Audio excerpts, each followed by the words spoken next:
ام المومنین سیدہ عائشہ رضی اللہ تعالی عنہا فرماتی ہیں کہ حضور علیہ الصلوۃ والسلام یخصف نعلہ، اپنے جوتے کو پیوند خود لگا لیتے تھے، ویخیط ثوبہ، اور اپنے لباس میں کوئی پھٹن ہوتی تو اس کو خود سی لیتے تھے، اور اپنی ضرورت کے کام اپنے کام خود کر لیتے تھے، ویحلب شاتہ، اپنی بکری کو خود دھو لیتے تھے اور اس کو خود باندھ دیتے تھے اور اس کے آگے چارہ بھی ڈال دیتے تھے، اور گھر کی خواتین کے ساتھ کام کاج میں بھی ان کی معاونت کروایا کرتے تھے۔ جو کام مردوں کے کرنے کے ہوتے ہیں تو حضور علیہ الصلوۃ والسلام مردانہ شان کے ساتھ وہ کام کرتے اور ازواج کے ساتھ جو ہے وہ ہاتھ بٹاتے۔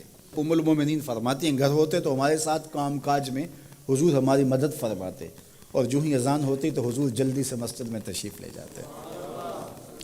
تو یہ میرے اور آپ کے آقا و مولا حضور ختم المرتبت صلی اللہ علیہ وآلہ وسلم کی زندگی، نجی زندگی دیکھیں، گھریلو زندگی دیکھیں، ازواج مطہرات کے ساتھ حضور کا سلوک دیکھیں، حضور کا رویہ دیکھیں۔ حضور کا جب وصال ہوا تو اس وقت حضور کے نکاح میں 9 ازواج تھی، 9 ازواج میں سے ایک کو بھی حضور پہ کوئی شکایت نہیں تھی۔ یہ بات کہہ دینا بڑا آسان ہے، لیکن عملاً بہت کم لوگوں کے ساتھ ایسا ہوتا ہے۔ لیکن حضور جب وصال کرتے ہیں تو 9 ازواج ہیں، ان میں سے ایک کو بھی حضور پر کوئی شکایت نہیں ہے۔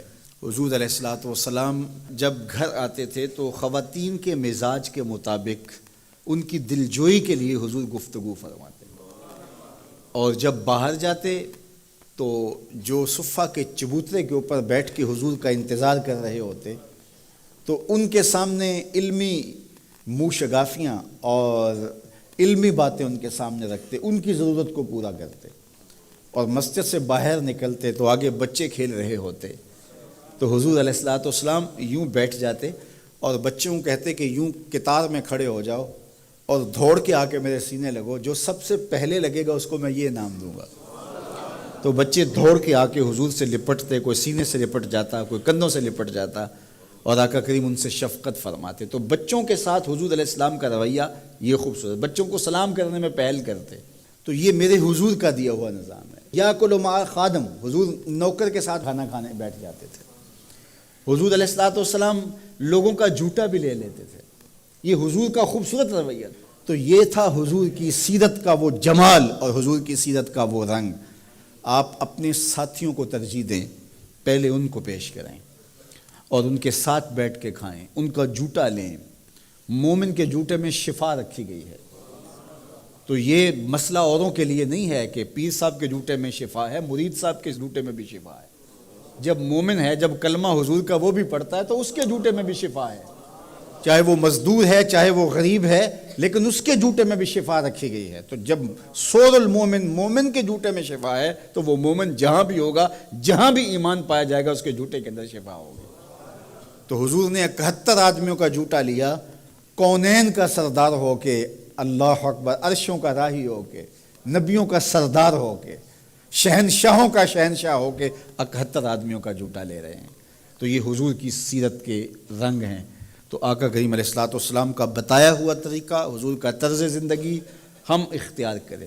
تو اپنے کام خود کرتے تھے، اور جب حضور کسی مجلس میں ہوتے تو مختلف لوگ مختلف کاموں میں ہوتے تو حضور الگ نہ بیٹھے رہتے، حضور بھی کسی کام میں شامل ہوتے۔ ایک سفر پہ جب پڑاؤ ہوا تو کوئی جانور ذبح کرنے لگا، اور کوئی چولہا سیدھا کرنے لگا، اور کوئی اور کام کرنے لگا، تو حضور بھی ایک سمت چل دیے۔ تو لوگوں نے کہا حضرت آپ کدھر جا رہے ہیں؟ فرمایا علیہ جمع الحطب، میں لکڑیاں اکٹھی کر کے لاتا ہوں۔ تو عرض کی حضور ہم کس لیے، ہم نوکر ہیں آپ کے۔